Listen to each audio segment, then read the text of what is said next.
compress. And this is the trick. So now we start again from the X-ray structure. This is nothing but the X-ray structure. And the most important points here are the 4 copper ions, which are orange or golden.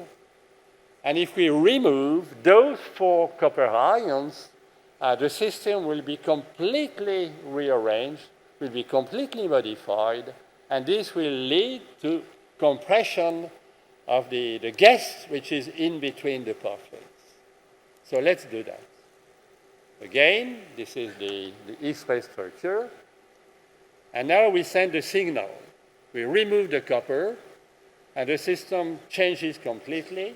One fragment will try to interact with a porphyrin, the second one with another porphyrin, and the space in between the 2 porphyrins is really very, very strongly decreased, so that the gas, which was originally complex between the 2 porphyrins, will be compressed, compressed, compressed, and finally expelled.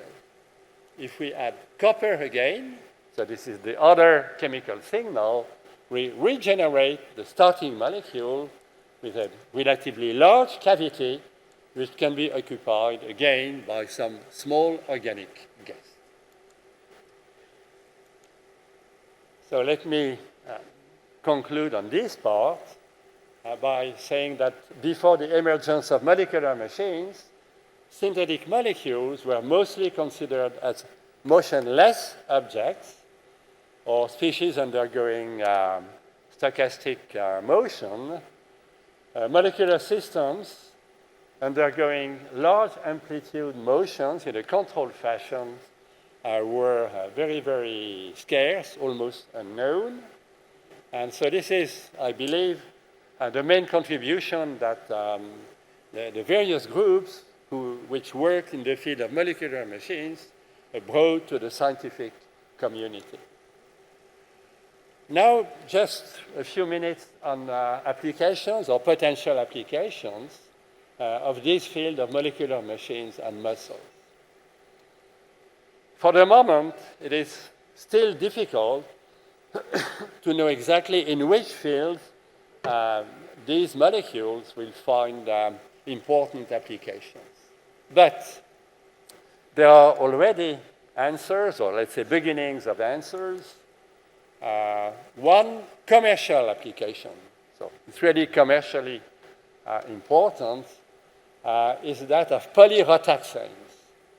So if you take large rings, such as cyclodextrins, which are polysugar, cyclic polysugars, and if you thread them with various very long chains, you obtain systems which are very schematically represented like that. And by connecting 2 rings, you have some slide ring function.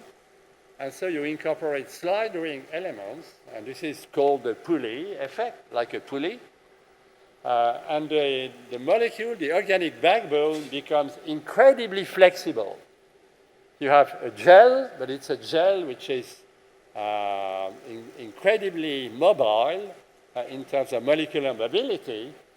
And so the materials are unique. They can move, as I said, and if you want to scratch them, you can scratch them, but very rapidly the scratch will be erased, and you will regenerate the initial form of the material. So you repair, or it is a self-repair process within a few seconds. And so this has been used for protecting screens of various displays and mobile phones. Some of them are still protected using this kind of gel as a protective screen. Now, let's be perhaps more futuristic.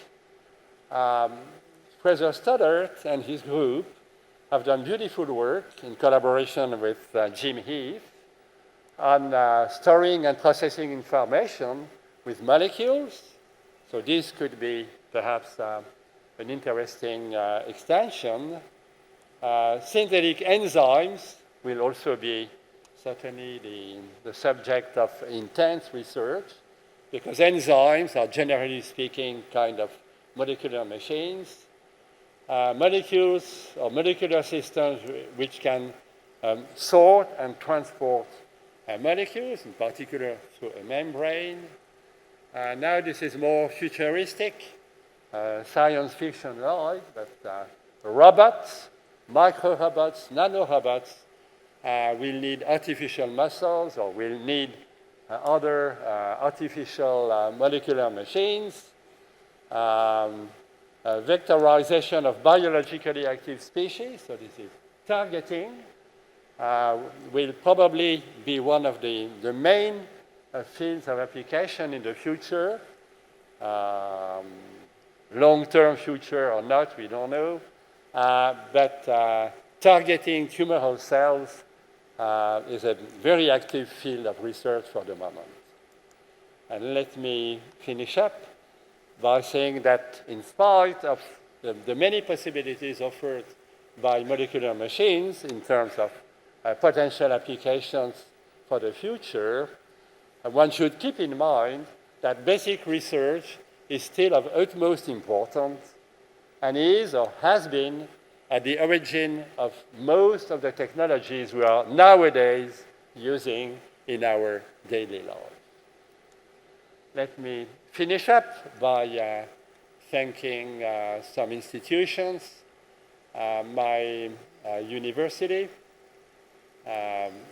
the European Commission, which is, of course, highly supportive of research. And after the discussion we had before the opening ceremony, I wish the very best to the Russian Federation for having more contact with the European Commission and more contact with European scientists to establish networks and to collaborate.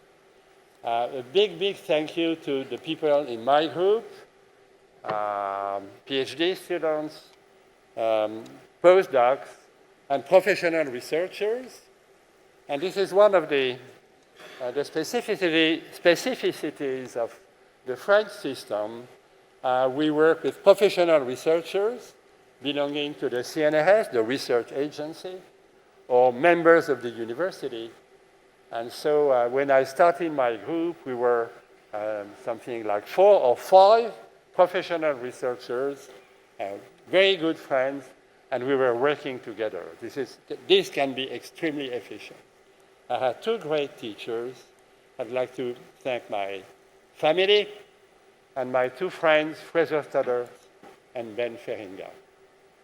And I think I will stop at this stage and thank you for your attention. Thank you.